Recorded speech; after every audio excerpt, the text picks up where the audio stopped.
Welcome to Baseline Full Court Press, the podcast where women's basketball gets the spotlight, the smoke, and the respect.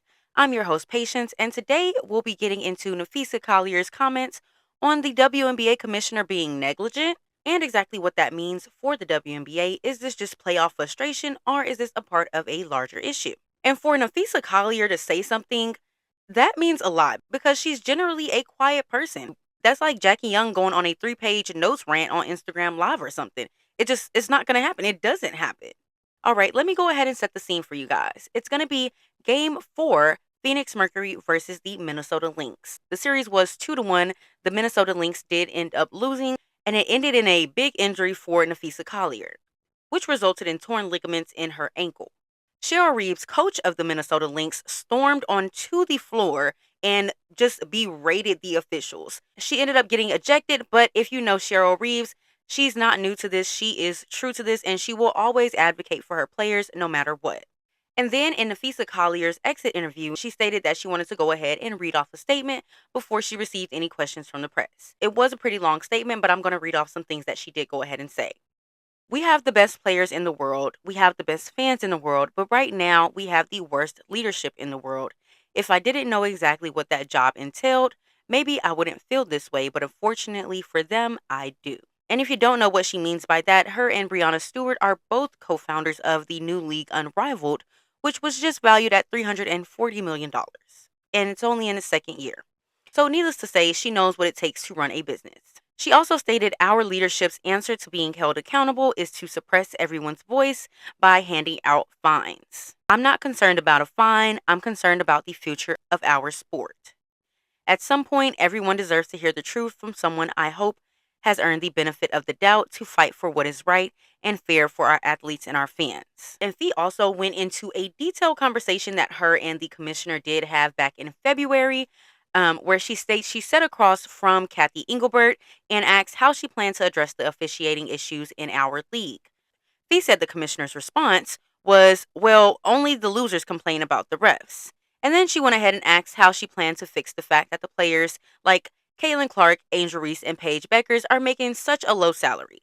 She responded, Caitlin Clark should be grateful she makes $16 million off the court because without the platform that the WNBA gives her, she would not have anything. And well, we all know that that is a bunch of baloney. Fee also covered a number of problems such as officiating, player safety, and the commissioner's response to Napheesa Collier was all too familiar from what she says any other day.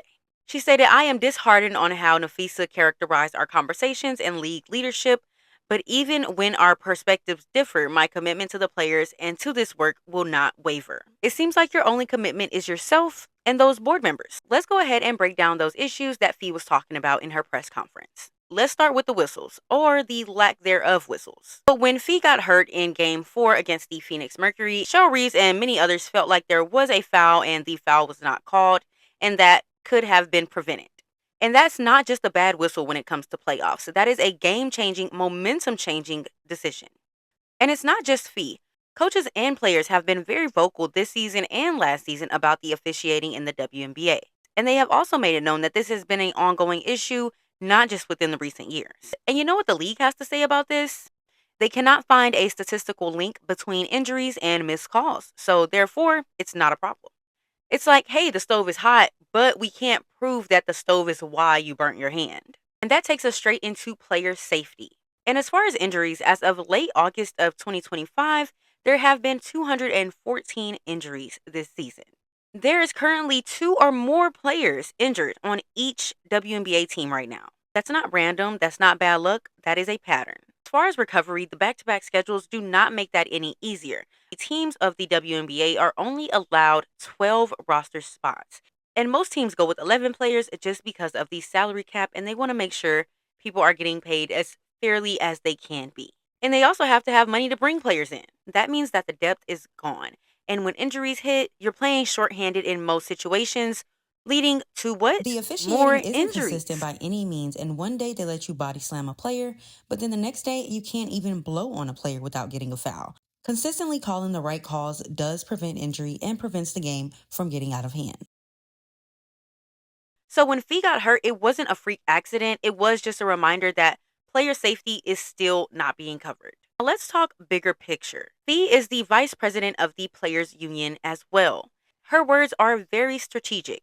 The WNBA and its players are currently in negotiations for a new CBA, which is a bargaining agreement that goes over player safety and most of all compensation. The players have opted out of their current CBA agreement as of last year, and they have until October 31st of 2025 to reach an agreement and make the necessary changes that the players have been so vocal about. So in a way, you can say Napheesa Collier was pushing the pin. And almost every player in the WNBA did go ahead and make a tweet, Instagram post, or say in their interview that they fully support what she said. The WNBA is at a crossroads right now. They're in the middle of expansion with Golden State, Toronto, and many other expansion teams that are coming up the pipeline. And they also have a brand new TV deal that is bringing in millions and millions of dollars. The league is expanding before the infrastructure. And that cannot happen if you want to keep your infrastructure, which, as the WNBA, you should want to keep your infrastructure. The players are the reason for the money you guys are making currently. The players are the product, so why not take care of your product? That is quite literally making you millions of dollars. Kathy, I'm talking to you, Kathy. And finally, let's go ahead and talk the elephant in the room, which is money. All WNBA teams are allowed 12 roster spots. Majority of them cap their roster spots at 11 to save money.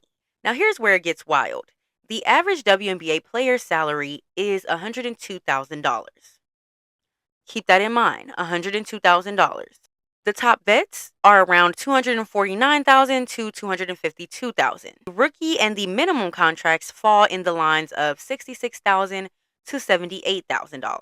Not bad money for most people, but in pro sports, that is literally pocket change. I cannot stress that enough. In pro sports, that is literally pocket change. Here's the real kicker. In leagues like the NBA, the NFL, and the NHL, players are guaranteed around 50% of revenue. And can you guess how much the WNBA players are getting from league revenue? Quickly, I'll wait. I'll wait. Wrong. 9 to 10%. While I don't want to make this a competition between WNBA and NBA, I do want to emphasize the WNBA and the NBA are two separate leagues. The NBA makes very good revenue, billions of dollars a year. And I'm not saying that the WNBA earns billions and millions of dollars a year. But what I am saying is that there is a growth in the WNBA, so there is no reason why the CBA should still be the same from 2020. So while the average WNBA player makes around $100,000, the average NBA player makes about $12 million per year. Even the NBA's minimum salary is above $1 million. So when players wear shirts saying, "Pay us what you owe us," it's not complaining, it's math. And the timing of this couldn't be more important with the expansion, the TV deals, and a new CBA on the horizon. Now is the time. What's my take on this whole situation? You might be able to tell that throughout the podcast, but in case you missed it, the commissioner, Kathy Engelbert, needs to go. She needs to get out of Dodge and don't look back. This is not a new issue. This is not something that Kathy Engelbert has tried to fix. When she is asked about these things, it's strictly PR, and she never really addresses the question that was asked. So what do you think? Was Fee right in calling the commissioner negligent, or was it a bit overboard? Next episode, I'm going to be diving into the CBA negotiations themselves in its entirety. What the players want, what the WNBA wants, and what has been said so far.